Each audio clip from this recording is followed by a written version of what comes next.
Salut les joueurs! Oh, c'est bien l'été! Mais il n'est pas temps de se reposer, il est temps de lire. Alors, que vais-je pouvoir sortir? Eh bien, un énorme jeu, une énorme boîte. C'est Hémisphère, c'est de Olivier Ranicio et c'est... Waouh! Très très impressionnant. Allez, on découvre!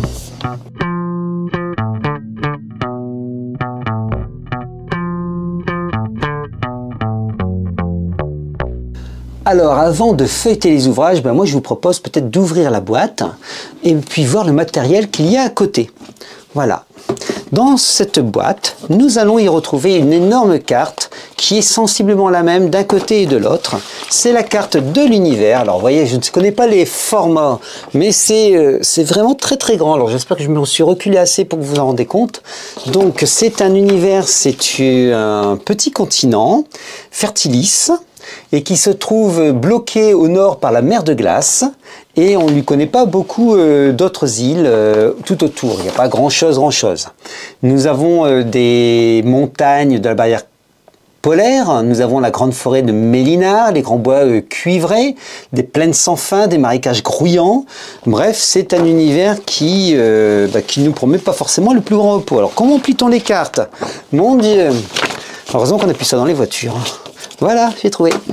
Nous avons aussi dans cette boîte un set de dés. Alors, c'est un système qui se joue essentiellement au D6. Je vous les montre comme ceci. Voilà le set de dés. Ils sont assez jolis, noirs avec du blanc et les petits points qui se trouvent tout autour, donc hémisphériens.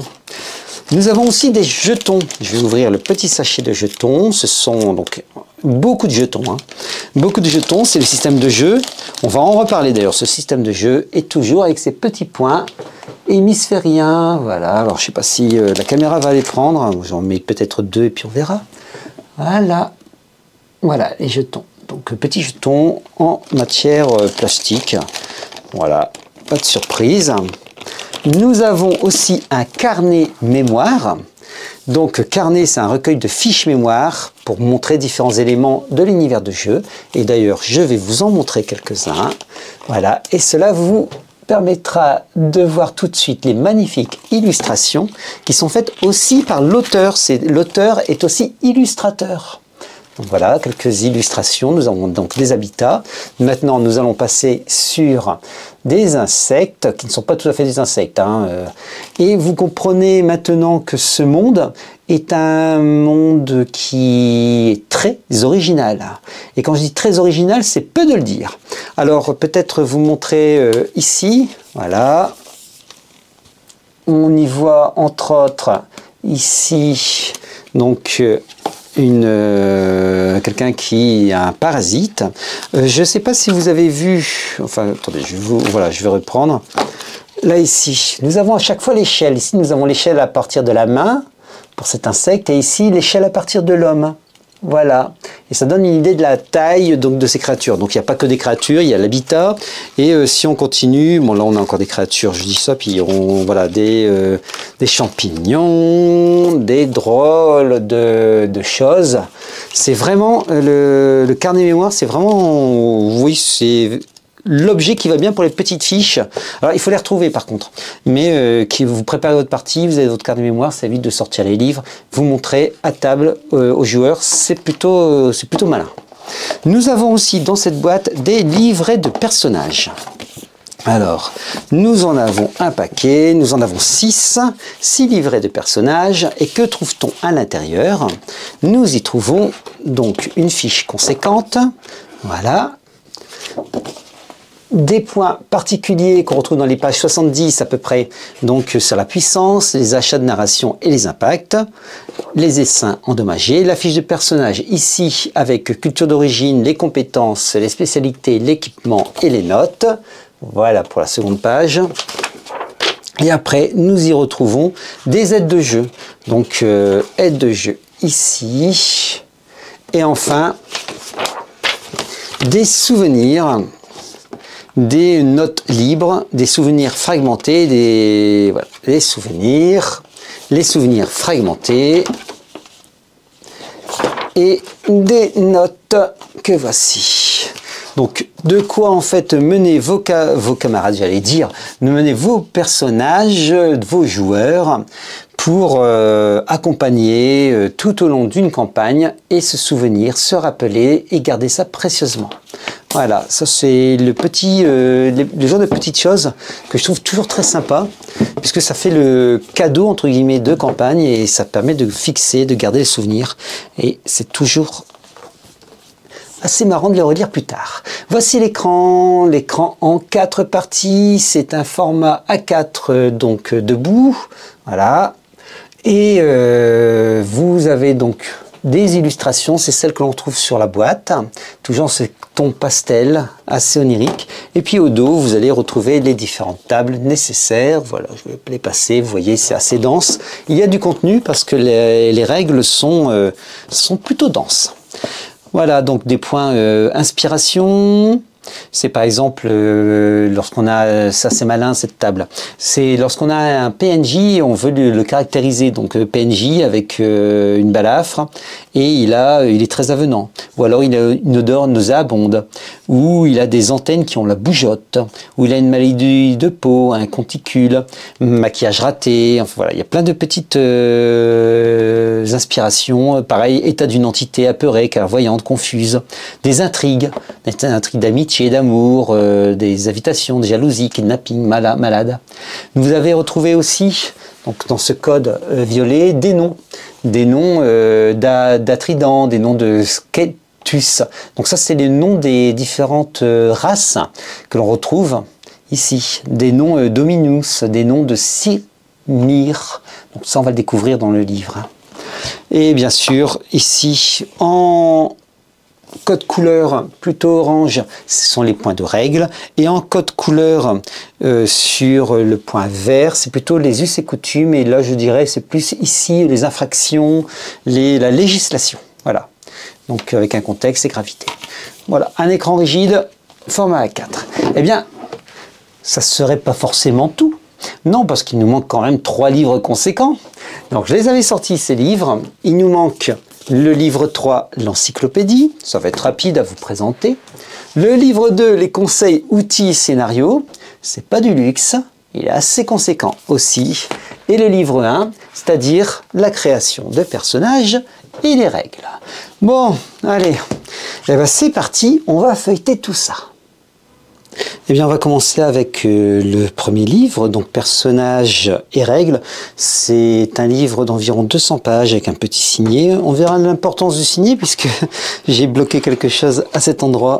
Voilà. Allez, on commence avec la table des matières. Nous allons y retrouver la création de personnages et donc pour ça aussi la présentation de ceux-ci. Après une introduction, les espèces civilisées, on remarque donc qu'il y a des Atridans, des Skeltus, des Simri et des Ominus. Créer un personnage, les compétences, les actions, narration, richesse, état de santé, usage de la magie pour arriver au combat. L'artisanat, les actions diverses, la mémoire, annexes et remerciements. Voilà. Le tout donc sur quasiment 200 pages. Donc introduction, on découvre que le monde a été divisé en quelques ères, 3 ères. On découvre aussi que ce monde est séparé par une barrière de feu où au-delà, on ne sait pas ce qui s'y passe en fait. Donc on n'a pas un hémisphère, enfin on n'a pas un globe complet, on n'a seulement qu'un hémisphère. Voilà, donc vous allez avoir des Simrir qui sont des humains et sinon rien de commun ne sera présent. Pour jouer, nous allons avoir besoin donc de dés et de pions et ça nous en avons déjà parlé quand nous avons présenté la boîte. Donc voilà, effectivement, ce monde séparé par la couronne de sang, voilà la barrière de sang et on ne sait pas ce qu'il peut y avoir au-delà. Donc nous ne connaissons que cet endroit. Voici les différentes familles, donc des espèces symbiodes, que voici des solons, qui sont en quelque sorte d'une énergie vitale pour certaines créatures, et les espèces humanoïdes, donc 2 types d'humanoïdes. Donc des solons très intéressant en fait cette idée que de communiquer entre les saints, etc. Donc une notion des saints, voilà, c'est plutôt pas mal, notamment pour les symbiodes. Donc les Atridans que voici, et les Skeltus qui sont une forme très insectoïde, Et nous avons à voir les hominus qui sont donc avec assez petits en fait, avec des grands yeux, avec des mains disproportionnées et puis une vue perçante. Enfin voilà, ils ont des caractéristiques ceux-là. Tandis que les autres sont beaucoup plus proches des humains dans les Simrir. Créer un personnage, donc, c'est peut-être déjà avoir un personnage avec des compétences, spécialités. Je vous ai montré aussi la fiche de personnage, et heureusement, parce que sinon, c'est pas évident à comprendre. C'était le premier livre d'Olivier Ranicio, et des fois, il peut y avoir, pour certains passages, quelques petites lourdeurs. Donc voilà, la critique est faite. Il peut y avoir des lourdeurs à certains moments. On aurait gagné en étant plus concis, je pense. Mais après, c'est voilà, c'est la critique. La critique est faite. En tout cas, donc c'est un jeu qui se veut un petit peu simulationniste. Donc dites-vous que vous allez pouvoir faire beaucoup d'actions et ces actions, vous allez les entreprendre et ça peut, voilà, ça engendre plein d'effets, etc. Donc vous avez, on y va, donc personnalité, et à chaque fois, ce qui est intéressant, c'est que vous avez un nombre de pages qui permettent de se repérer et de savoir où remplir lorsqu'on crée son personnage. Donc voilà, donc espèce, spécialité, etc. Les perceptions. Ah, voici le petit tableau qui va bien. Les voilà, toutes les races présentées ici. Et on parlera bien de races dans le cas présent. Les voici. Donc avec les citadins. Parce que là, nous avons donc les Vauriens, les citadins. Ici, nous avions les mercenaires. Là, nous avons les explorateurs avec les vêtements types, en fait. Donc, autant de métiers que vous allez pouvoir faire. Et suivant le métier que vous allez pouvoir faire, les scénarios ne seront pas les mêmes. On reviendra quand il y aura les présentations de scénarios. Donc, création de personnages. Voilà, les profils. Donc mage, car il y a de la magie, il y a aussi de la science, les artisans scientifiques, vous avez les aigrefins, oula, il ne faut pas se confronter avec eux, vous avez avoir les survivalistes, donc entre autres dans les survivalistes, par exemple, j'aurai les trappeurs, forestiers, animaliers. Les aigrefins, c'est plutôt les rôdeurs, hein, les passe-partout, les surineurs, les détrousseurs, les trafiquants. Vous allez avoir ensuite dans les différentes classes, nous avons aussi des mondains. Voilà, vous allez pouvoir donc interpréter comme pas mal de monde sur des peuples d'origine avec aussi des valeurs de religion qui vont rentrer en ligne de compte et des langues particulières. Donc c'est des concepts, activités, qualités morales que l'on va retrouver. Vous allez avoir des propositions de noms de personnages avec des terminaisons hei ou hoi pour les mâles, terminaisons en hen ou han pour les femelles, des origines géographiques. Vous voyez, la simulation est vraiment importante. On n'a plus l'habitude en fait d'avoir un tel niveau de simulation dans certains jeux de rôle. Donc j'ai des particularités avec la génération de pulsions, des particularités équilibrées, des particularités handicapantes et d'autres avantageuses. Donc vous allez pouvoir avoir peut-être des allergies, vous allez à chaque fois être par exemple pour handicapante, vous allez pouvoir être bègue ou estropié avec un code d'honneur ou autre jaloux avec des manies. Et vous allez pouvoir les jouer tout ça. Vous allez pouvoir donc avoir ce système un peu, même si je pense qu'à table, lorsque c'est noté tout ça, bon c'est bien de se le rappeler, mais on ne se le joue pas forcément toujours. Donc il peut y avoir aussi un roleplay, ça dépend des joueurs. Mais en tout cas, c'est intéressant de noter aussi les notions de vie quotidienne pour arriver enfin aux compétences. Si vous êtes artistique, ben voilà, vous allez avoir l'art corporel, ben, les spécialités, chorégraphie, exécution, danse. Ouais, décidément là, et vous en avez. Hein. Notons au passage la qualité des illustrations, donc parce qu'elles sont vraiment très jolies, toujours dans des. J'aime beaucoup la patte graphique, certes, mais aussi les couleurs. J'aime beaucoup les couleurs dans ce jeu. Elles sont apaisantes, en fait, apaisantes, agréables. Bon, on rentre dans la mécanique pure, les actions. Alors ça se joue au D6 et vous allez, quoi qu'il en soit, le maître de jeu va, donc c'est la page 70, c'est là, lancer des dés. Pour résoudre une action, utilisez des dés à 6 faces, appelé D6, jusqu'à là ça va. Chaque joueur lance 2 D6 pour son personnage. Le MN, donc le meneur de jeu en fait, fait de même pour toutes les autres entités impliquées, y compris les obstacles. Parce que les obstacles, c'est une entité. Alors il y a des entités qui sont bien décrites et des entités moins bien décrites. Certains obstacles ne sont pas forcément bien décrits. Mais il peut y avoir des valeurs pour eux. Ouais, je sais, c'est un peu lourd. Donc chaque joueur lance des dés sur son personnage, le MN lance des dés pour toutes les autres entités. Anna tente cette fois de crocheter une serrure, le MN lance les dés pour la serrure, il obtient 4 et 6. Anna lance aussi donc son D6, c'est D6, elle obtient 6 et 2. Ben voilà. Ben ça c'est le principe du jeu en fait, vous tenez tout ça. Et après, vous allez modifier quelques spécialités qui vont vous octroyer un dé supplémentaire, etc. pour avoir un seuil de réussite et pouvoir réussir. Bon, le système en soi n'est pas compliqué, on est bien d'accord. Mais vous voyez, en fait, pour résoudre une action, on utilise des dés à 6 faces appelés D6. Enfin, oui, peut-être que ça me semble évident maintenant et le voir se le rappeler me contrarie un petit peu, en tout cas voilà, je trouve quand même que le style aurait mérité d'être un peu plus concis. Voilà, les actions de longue durée sont des actions qui s'étalent sur une demi-journée ou plus. Elles ne sont pas ininterrompues, mais représentent une approximation d'une demi-journée ou plus de travail. Cela inclut le fait de manger, de se reposer éventuellement. Ouais, c'est précis en fait, c'est précis. Ça aurait pu être plus concis, voilà. Allez, on revient. Narration et module. Donc les narrations, les succès, cadres. Bon, on va passer assez rapidement. La richesse, c'est la même chose. Donc on calcule alors il y a un système, voilà, l'unité de masse c'est le ADI, qui équivaut à 1 gramme environ, donc un H. Un ADI vaut 1000 ADI, environ 1 kg, son symbole est NH. Un Chénadi vaut 100 NAADI, soit 100 000 ADI, environ 100 kg, son symbole est SNH. Ouais. Voilà, ça aurait mérité un petit tableau et c'était fait. Bon, et d'ailleurs le petit tableau arrive ici, avec les longueurs, les volumes, les richesses, l'endettement. Donc acheter et vendre nos petits cubes de valeur. Un col d'or, c'est égal à 10 cols d'argent. Un col d'argent, c'est égal à 10 cols de cuivre. Donc c'est un système décimal en fait, c'est un système assez simple. Bon, en tout cas, c'est vraiment simulationniste. Vous allez voir des tableaux ici, avec des tableaux sur les outils divers, avec ce qu'on a à l'intérieur, quel bonus ça occasionne, les armes de mêlée, avec leur poids et tous les bonus inhérents. Voilà, c'est vraiment le catalogue, et il y a de tout. Vous allez tout y retrouver. Ça devient même des fois un peu trop en fait.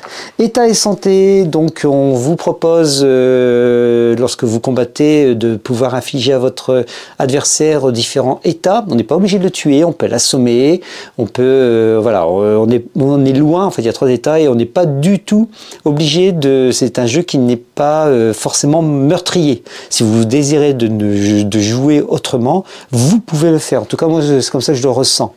Donc parce qu'en plus vous avez des entités avec des essaims endommagés, ça c'est compliqué, notamment avec toutes ces petites bêtes. Des poisons, des maladies, vous allez avoir donc aussi les pulsions, usage de la magie parce qu'il en faut aussi. Donc voilà, et vous en avez beaucoup. Donc les manipulations. Ah bah voilà les combats, justement, donc combat de mêlée. Si je vous lis Sri 41e, un Skalkus, armé d'une épée courte, combat Alirim, un guerrier Simir, agile avec un cimeterre. Sir 41e a une efficacité de +3 et un indice de puissance de +3, entre parenthèses échelle, plus 0, musculature, plus 6, épée courte, égale +9. Il inflige donc 103 points de dégâts lorsqu'il frappe avec son arme et aussi une protection de 50. Oui, parce qu'en fait, du coup, là, on rajoute une strate sur les combats, une strate où vos jets de dés, vous allez avoir aussi des valeurs en points et on peut commencer à déduire. Voilà, là, 22 points de dégâts avec son arme, nous avons une simulation de combat. Et si vous n'avez rien compris, soyez rassurés, il m'a fallu quelques moments pour m'y retrouver. Je dois dire que c'était un petit peu la difficulté aussi du jeu sur la mécanique. Voilà. je crois que je vous ai dit tout ce qui allait pas, je pense.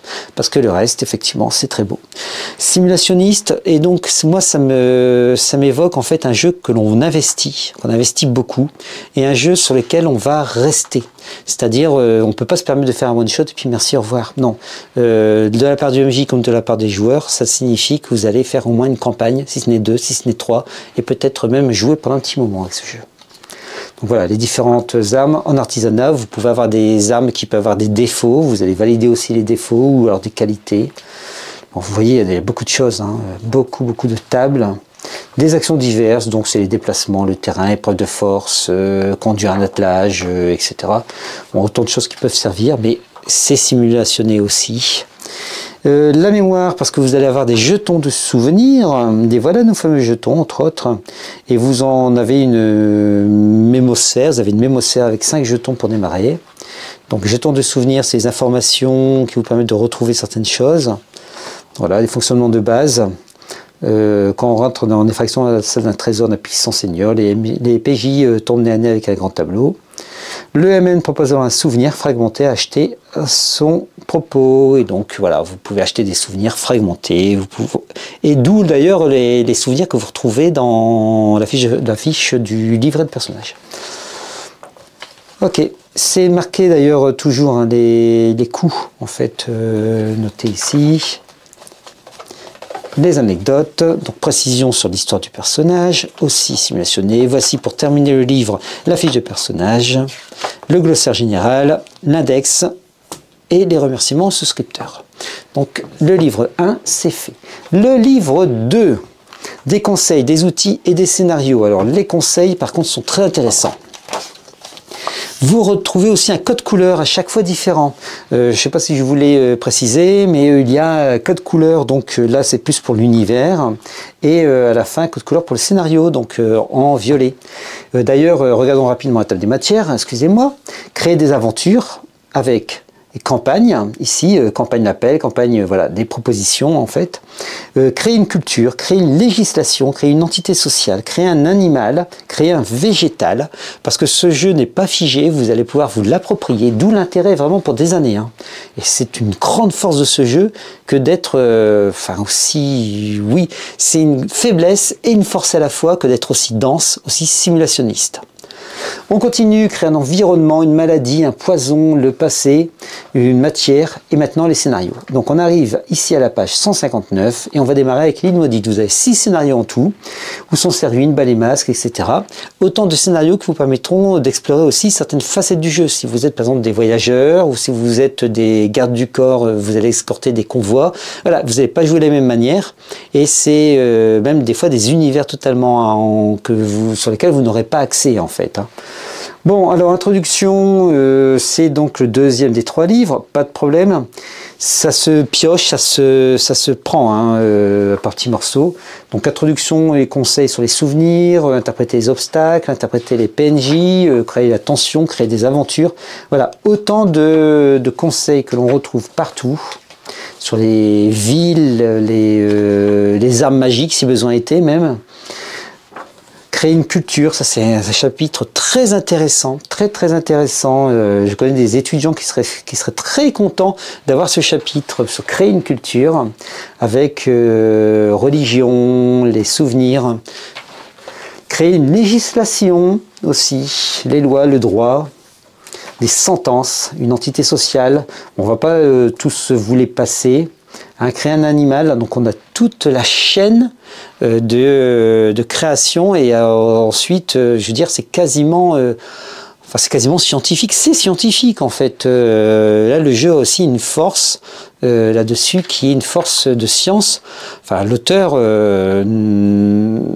fait les choses et visiblement les fait très bien. En tout cas, il s'est investi dans ce jeu, c'est indéniable. Il s'est donné dans ce jeu. Et son univers devient très original. Alors voilà, créer un animal, vous voyez, voilà, Drilla, exemple d'espèce, caractéristiques, et puis vous ajoutez, etc. Enfin, c'est waouh! Et vous avez alors des tables, et des descriptions, et des explications, parce qu'il peut y avoir le pari buccal à tel endroit, parce que... extraordinaire. Bon, les végétaux, c'est pareil. Et à chaque fois, ce sont des végétaux originaux. Honnêtement, je pense que Hémisphère, ça mériterait presque d'être dans un film, en fait, un film un peu de découverte. On pense à Avatar, Pandora. Moi, voilà, je fais toujours un petit peu le parallèle. Et je pense qu'Hémisphère, voilà, s'il était dans un film, on pourrait vivre l'aventure, on pourrait regarder cette aventure. Et je pense que certains PJ, d'ailleurs, vont le vivre un peu comme dans un film. C'est-à-dire que le MJ va raconter les choses, peut rentrer dans le détail et glisser de l'histoire au petit truc. Et pour peu qu'il y arrive, en fait, ça peut être complètement fou. Je pense que les joueurs vont prendre même plaisir à l'écouter. Parce qu'il y a beaucoup de choses, vous voyez, il y a des morphologies, tout ça. Enfin, waouh, c'est comme écouter un guide nature, une balade, etc. Ça peut être fascinant, en fait. Donc, créer une matière. Bon. Et là, on arrive sur les scénarios. Alors, à chaque fois, vous allez avoir, pour ça que c'est intéressant aussi, les scénarios.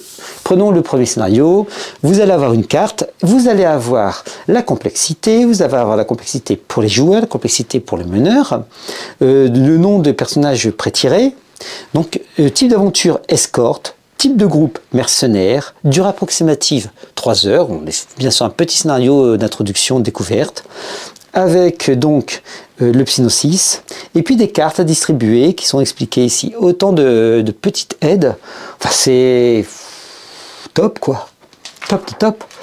C'est la même chose pour ici, alors l'île maudite où sont ces ruines, voilà, complexité, pareil, durée 3 heures, avertissement, il y a des maladies qui peuvent être mortelles. Ah bah oui, c'est bon à savoir. Et puis des petites cartes, etc. Bon, j'ai passé les scénarios, il n'est pas question de vous les spoiler. Enfin, je les ai pas joués, c'est plutôt équilibré. Je pense qu'il y a de quoi faire plaisir à toutes les tables. Donc ça, très bien, et puis déjà une très bonne base pour démarrer. Et je ne vous ai pas donné le nombre de pages, on est sur environ 250 pages pour cet ouvrage, toujours aussi avec un signet. D'ailleurs, en parlant de pages, ça maintenant, c'est le gros morceau. C'est-à-dire le livre 3, l'encyclopédie, qui fait quasiment 500 pages, hein, 474, 478, je ne sais plus exactement, quasiment 500 pages, c'est énorme. Énorme. Alors voilà, on va le placer ici, on va l'ouvrir, toujours la carte donc du monde, voici, et regardons ensemble la table des matières. Donc, la grande histoire du monde, présentation de Fertilis, c'est-à-dire votre monde dans lequel vous allez évoluer, des législations des seigneurs, des communautés isites, des territoires de Milway, le matriarcat. Nous avons un ensemble, un patchwork de cultures très intéressant. Des Tolsada, des Mimrad. Ouais, le vocabulaire est un peu dur à prendre, hein.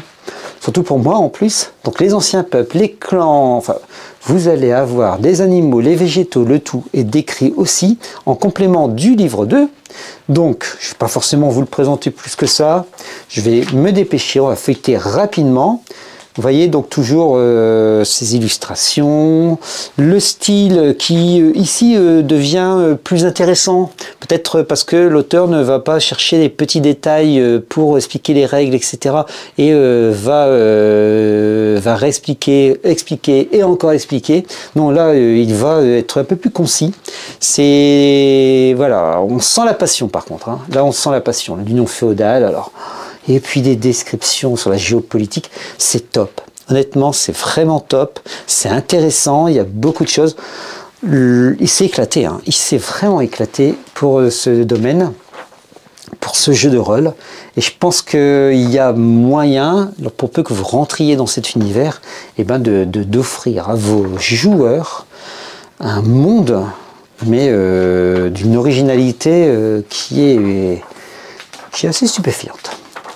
Voilà, donc les communautés Isir, donc les petits morceaux de cartes, 2-3 explications, enfin 2-3 plus que 2-3, et à chaque fois, voilà, c'est beau, c'est beau.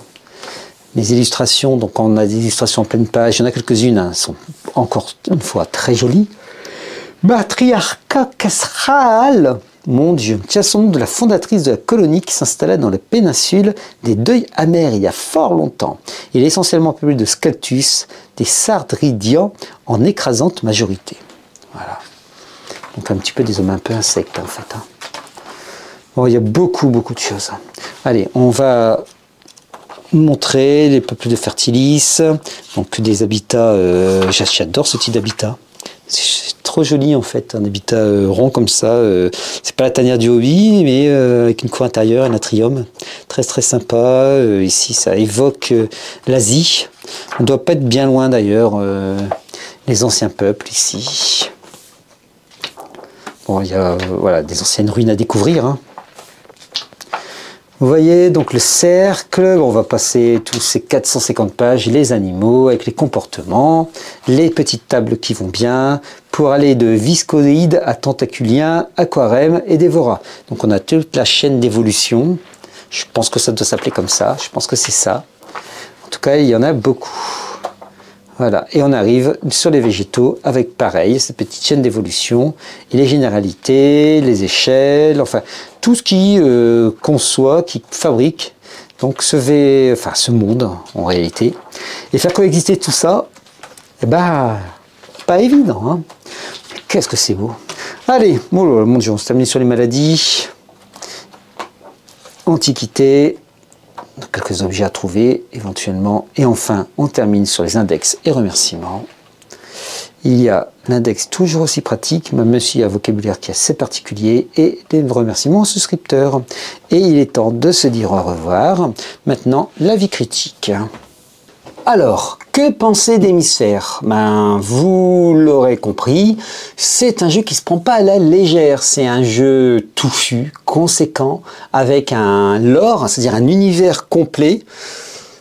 Wow, et dense, surtout très très dense, où entre culture, civilisation, où il y a beaucoup à emmagasiner. C'est pas le jeu sur lequel on fait du one shot, c'est le jeu sur lequel on se prépare tranquillement, on fait les scénarios et ensuite on se lance sur une belle campagne. On fait les scénarios bien sûr qui sont présents et on se lance sur une belle campagne. C'est un jeu à dompter. Il n'est pas difficile en soi, même si le système on aurait pu faire un peu plus simple, encore que non, ça va. Le jeu est envoûtant dans la mesure où les illustrations sont très jolies. Il y a une vraie ambiance qui sort de ces illustrations, dans ces tons un peu pastels, ces émissions de verre, etc. On se sent sur une autre planète, un peu comme on pourrait regarder lorsqu'on regarde Avatar en fait. Hein, lorsqu'on va sur Pandora, eh bien c'est un autre univers, c'est un autre monde et il faut l'appréhender, il faut l'apprivoiser. Ouais, pas évident, vraiment pas évident. Donc, de superbes illustrations, un jeu touffu, un jeu dense. C'est, je pense, pour peu que à votre table vous accrochiez à cet univers de science fantasy, à la recherche d'artefacts perdus éventuellement, mais aussi empreint d'une grande poésie, eh bien je pense qu'à votre table vous en avez pour des années de jeu. Et des années oniriques, des années un peu particulières. Bon bref, c'est le deuxième JDR d'Olivier Ranicio, mais je pense que c'est le premier écrit dans la chronologie des JDR, puisque Horror Space Story est un JDR plus récent qu'Hémisphère. Hémisphère est sorti plus tard, mais écrit avant. Et en tout cas, c'est une belle réussite. Donc je serais vraiment très curieux de découvrir le troisième JDR de cet auteur. En tout cas, celui-ci, pour le digérer, ça va déjà prendre du temps. Voilà. Bon, il est temps de se quitter. Salut les joueurs!